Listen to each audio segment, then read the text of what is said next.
Okay, so we're getting ready to do another X4. So again, as we go along through this, be sure that you are pausing as I ask questions, and you go ahead and try to answer the question on your own before I do it. So the first question that I have for you is, what is the degree of this polynomial? Okay, so again, your highest power is your degree, so this is a degree 4 polynomial.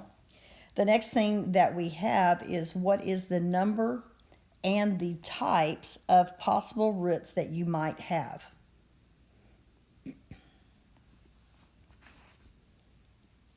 So again, this is where we usually set us up a little chart in terms of the real numbers and the imaginary numbers.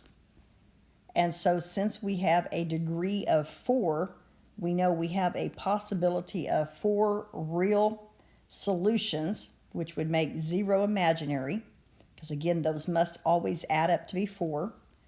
If I had that in terms of my graph, it would look something like this, where it does hit in 4 different locations. Your next would be if you had 2 real and 2 imaginary, because again, remember, your imaginaries always come in pairs. Your graph for this one could look something like this, in which these down here are our 2 imaginary, or 2 reals, and then up in here is the imaginary roots. Okay? And then your last one that you have is if you have 0 real and 4 imaginary numbers. And that would be a case where the graph does not cross your x-axis at all. It would be, everything would be above your x-axis, or if it was negative, then everything would be below. With the information that we are given in Algebra 2, we are not able to do this one in terms of actually calculating it out. The only option you would have would be a t-table, which would take a lot of time, because you would have to put in quite a few different numbers to actually get that sketch of that graph. So we don't do those two. So in here, the only 2 that we're going to deal with for an X4 are these 2 options here. Okay, so with that, the next question then, and I've already given you kind of some graphs over to the side to kind of look at, but what would the end behaviors look like? And again, when I ask you the end behaviors, remember what I'm asking you is, what's going on here on your graph? What's happening at this point? Okay. So we write our end behaviors as x approaches a negative infinity. So we're talking about, as I'm going this way on my x-axis, what is my y doing? And y is approaching a positive infinity because it is going up. And then as my x approaches positive infinity, okay, as I'm going this way, my graph again is still going up, so it would be a positive infinity also. Now, I've also told you a set of things that you can remember, because if I have an even exponent, remember your endpoints, your end behaviors, are the same for even. So they'll either both be positives, infinity, or they'll both be negative infinities. They'll both be the same thing. Okay, your next question says, what is the y-intercept for this graph?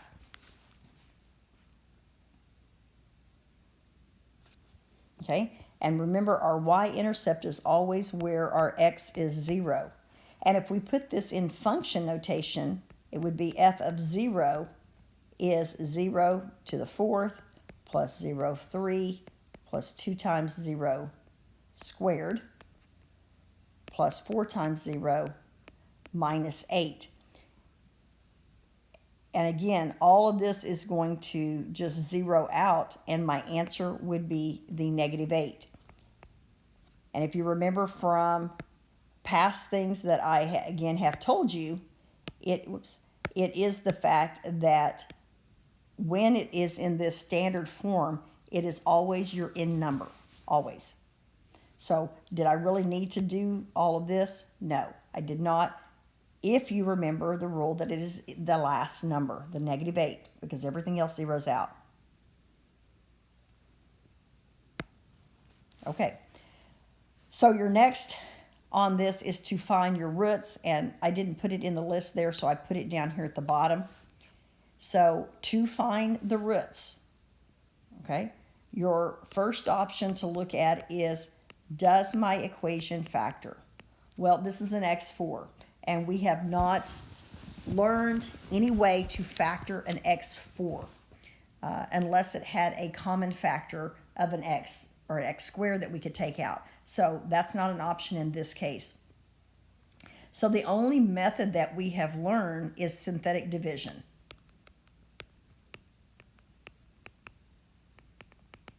Okay, so the question becomes then, when I set up my synthetic division, again, I put my coefficients. So one question is, if you're missing one of your terms, I'm not in this case, but if you were, what would I need to do? And the answer is, I would need to put a 0 as a placeholder in my coefficients up here. Okay, next question is, what numbers am I going to try in my synthetic division? What numbers am I going to put out in front and divide by? And in this case, it is the factors of your last number, which is your -8. We don't look at the negative piece of it. We're just going to look at the 8, and it's all the factors of 8, positive or negative. So that would be 1, 2, 4, and 8. So I have 8 different numbers that are potentially my whole number solutions. Okay, so we're going to just jump in and start. Now again, I've told you, you don't have to use my method. I always start with the positive 1 and work up. Try all the positives. If none of those work, if I don't get enough, then I go to my negatives. You could always start with the negatives and then do the positives. It really doesn't matter.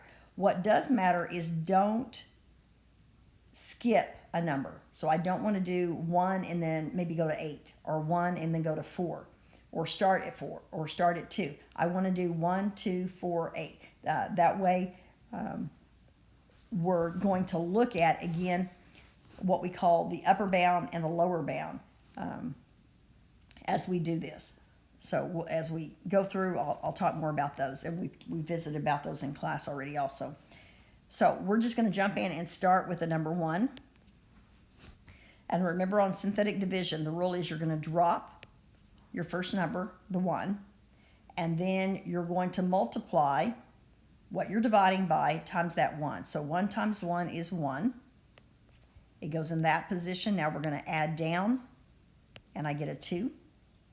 I do my multiplication again. 1 times 2 is 2. I'm going to add down. I get 4.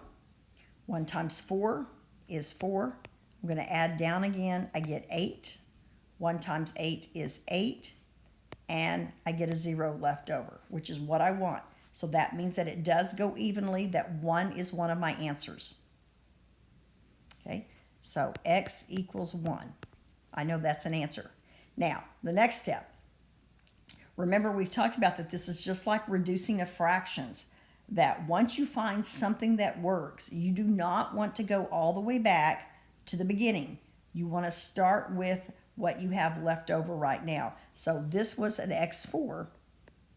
You have now reduced it to an x3 equation. So I'm going to start from right here. Don't go back. One of the whole objectives, guys, of us doing this when we do synthetic is, again, to reduce it down until I'm left with an x² equation. And when I'm left with an x² equation, then I can factor or I can run the quadratic formula on it. And so if you go back to your original equation every time, you're never going to get it simplified down to an x². Okay, I've showed you that in class. We've talked about it, so hopefully that makes sense. So I'm done with 1. You have 2 options now. I can try 1 again because it's possible that it is a multiple root, or I can just go on to 2. That would be an option. The third option is to look at what's left over, okay? And so I mentioned a few minutes ago what we called an upper bound. Guys, when all of these numbers that are left over here are positive, that means it's the upper bound. What that means is nothing bigger than 1 will work. Okay, so the rule is when I'm choosing my positive values, when all the ones that are left over are positive, that's my upper bound. I don't need to try any more positives. So what I now need to do is go to my negatives. Okay, so I don't need to go to 4, 8. I'm going on down to a -1. Okay, again, we're going to drop the first one.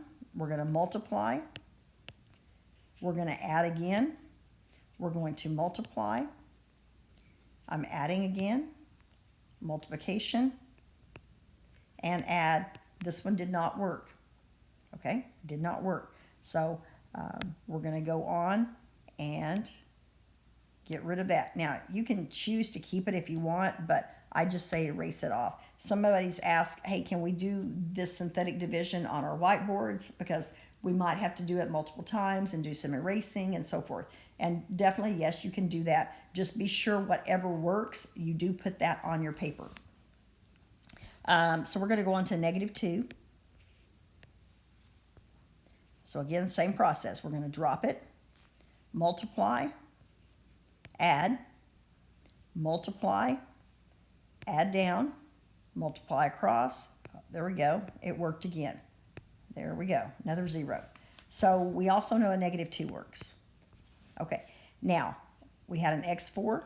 We had an x3 reduced it to, and now we've reduced it to an x squared. So what's left here is x squared plus 0x plus 4. Okay, so I'm going to do 2 options, factor or run the quadratic. Or if it doesn't factor, which we'll just look at it, x squared plus 4, which says what are factors of 4 that add and give you 0? Factors of a positive 4, add to give you 0. Well, there's nothing, right? So this will not factor. So I would need to run the quadratic. Now, we can do something before we run the quadratic just to kind of decide if we need to, because it's possible that these roots are imaginary. And so if you'll remember, what makes them imaginary is the fact that we have a negative underneath the radical. Okay? Well, underneath the quadratic formula is what we call that discriminant, the b squared minus 4ac. And so we could just test that piece of it real quick before we do the whole quadratic. So I'm going to put in b squared, which in this case is 0, minus 4, and hopefully you're already saying, oh, well, I can tell right off it's going to be a -16. So this is actually an imaginary number because underneath the radical would be a negative. So we don't need to do anything if it's imaginary, right? So save us from full-blown quadratic formula.